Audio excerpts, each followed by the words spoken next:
Hi, I'm D.L. Culiver.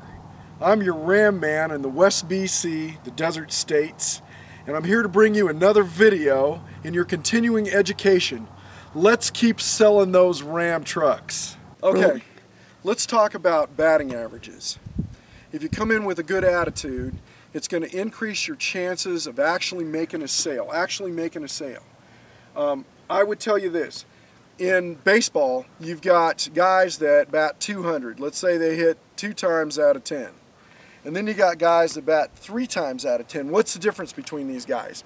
The guys that bat twice, 2 times out of 10, usually, unless they're great pitchers, they end up going down to the minor leagues. But the guy that bats 300, well, he could end up, if he does that consistently, he's going to end up in the Hall of Fame. What's the difference between a 200 batter and a 300 batter? What's the difference between a guy that sells 8 cars a month and a guy that sells 18 cars a month? What's the difference? Is it just a little stance? I'm wearing my cowboy gear instead of my baseball stuff. I should have brought that out here. Anyway, is it the stance? Is it how much he raises his hands? Is it the width of his stance? What's the difference between a guy that's batting 200 and 300? It's small things. It's small things. Attitude is the first portion of that, but attitude is just the first portion of that. And you keep that attitude up, you stay on your toes, you meet that customer and understand something. And you got to know this. Everybody that comes into your dealership is going to buy a car. Everybody that comes into your store is going to buy a car. If the guy comes in and he's got 378 credit, and you know, your manager starts shaking his head and you pull out the credit bureau and you go, no, not good. That guy's going to buy a car. He drove in one and he's going to drive out in one someplace. And it might not be at this exact moment, but you've got to understand that your whole goal, when you go out there and you get that attitude up, everybody you meet's going to buy a car. And not only are they going to buy a car, they're going to buy a car from you. So all you're doing at the time that you go out and do the meet and greet with that great attitude, all you're doing is starting the moment that you create a relationship with that customer, because a relationship is really critical. A relationship is how we make the difference between the guy that he sells cars as a job and the guy that makes a living, that it's his profession. And there's a huge difference, and it's small things. You got a great meet and greet, and you want to come out there and you want to get to that customer. Let me just tell you a story. I'm the only person in the history of Bell Ford, where I worked, that sold a homeless man a car. Let me tell you how it happened. The guy comes in. There's 35 salespeople at Bell Ford. He comes in his little shopping cart. He's a little Safeway shopping cart, and he's got a roll of AstroTurf, something to lay down on, and 2 cans of beans in there. And he comes up there, 35 salespeople in the place, but it was amazing. When the guy walked on the lot, there was nobody out there. There was only me.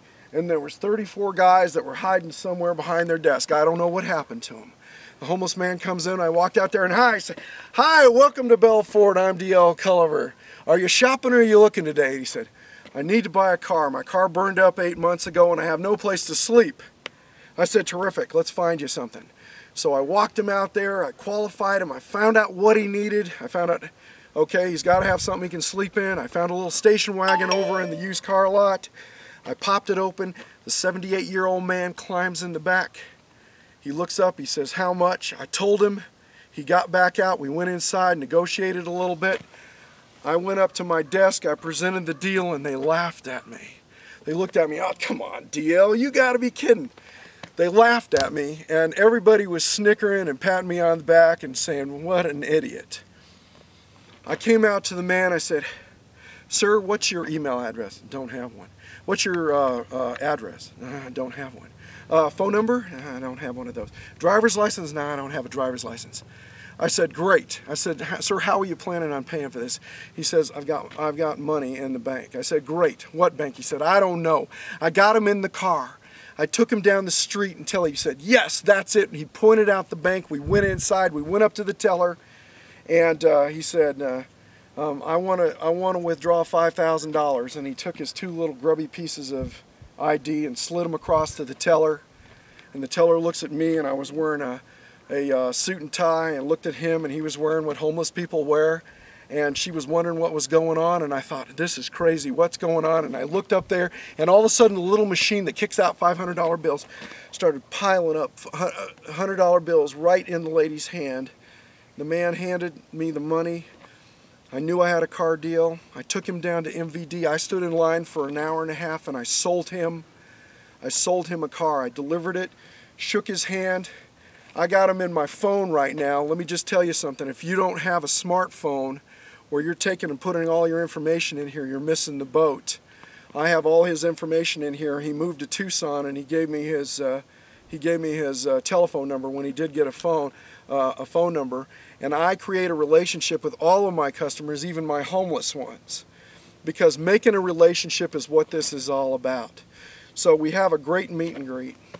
We get our attitude up, and then we understand that everybody's going to buy a car.